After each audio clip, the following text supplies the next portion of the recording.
Hello, welcome everyone who has joined us. This is Ukraine Media Center in Ukraine form. Right now we have with us Andriy Demchenko, the spokesperson of the State Bodyguard Service of Ukraine. We'll be discussing the situation at the state borders. Hello. It's the 104th day of a selfless defense of Ukrainians against the Russian aggression. The State Bodyguard Service is continuing to perform its tasks in terms of defense of the Ukrainian country. The enemy is using fire against the Ukrainian troops and is trying to strengthen its activities.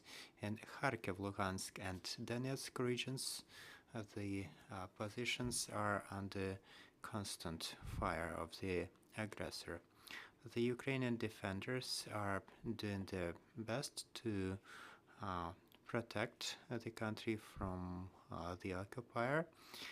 The UAVs are successfully used, among other things, to support artillery. And for instance, recently, the positions of enemy infantry were discovered by the State Bodyguard Service of Ukraine near Severodonetsk, and later this information was used by the artillery. Also in Kharkiv region, the enemy intends to hold Ukrainian troops. Near Belarus, there are no considerable changes, and the neighboring country is still strengthening the borders with Ukraine, and there are still threats of aircraft and missile attacks from that region. Near Moldova, we do not observe any considerable changes. Last week, Sergei Dyneko, the head of the Bodyguard Service of Ukraine, has personally visited the region, spoke to our servicemen and also other servicemen of other units, and made sure that the necessary actions are taken in order to protect the Ukrainian national border. At the borders with Belarus and the border with Moldova near Transnistria, all the necessary measures are taken by the State Bodyguard Service and the Security Service of Ukraine in order to protect the border. On top of that, Russia continues to keep along the border of Chernihiv and Sumy regions the units of their armed forces in order to make sure they are present, and also to make sure that some of the Ukrainian troops have to be present there. There are about 3 battalion tactical groups, but still we are not observing the enemy amassing forces to once again invade Ukraine from there. Also in Chernihiv and Sumy, the enemy is still shelling the borderline communities, and this is exemplified by what has done today at 5 a.m.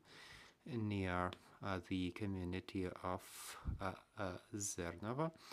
The shelling resulted in the destruction of one of the communities in Sumy region. So such shelling and also the use of missiles and short arms is used daily. Also, UAVs are used to drop explosives and also to collect intelligence data. Over the last 6 days, there were over 70 cases of shelling of those territories, over 50 of them from the artillery systems, the rest of them the short arms and also missiles. As for the borders with functioning border crossing points, the numbers of people crossing are between 80 and 85,000 people crossing both days. There are no lines of those waiting to leave Ukraine. There are almost no queues, and we can hear the same from the bodyguard services of the neighboring countries. Since February 24, since the beginning of this full-scale invasion, 8.7 million people have crossed the border in both directions. 5.4 of them were the ones live in Ukraine, and this was the number of the citizens of Ukraine. The highest numbers of people are crossing the border with Poland, and right now the number of people entering Ukraine is higher than the ones leaving, which shows the intention of Ukrainian people to come back to Ukraine, because the majority of such people are the citizens of Ukraine. Unfortunately, there are still many attempts to cross the border illegally, mainly by men who are aged from 18 to 60 years of age. So since February 24, we have apprehended 3,250 such persons. Also, many people are attempting to use fake documents to cross the border. There were 900 of such persons. Also, the entire schemes are being discovered intending to assist such people to cross the border illegally. In Lviv region, the bodyguard service has recently discovered such a scheme together with the police and the prosecutor's office. So the pretext there is that the men are crossing the border are drivers, and the intention is for them to be working as the drivers. So such services cost about 20,000 hryvnias. Also, there are latent attempts to cross the border. You may recall the case when a man was hidden in a baby box.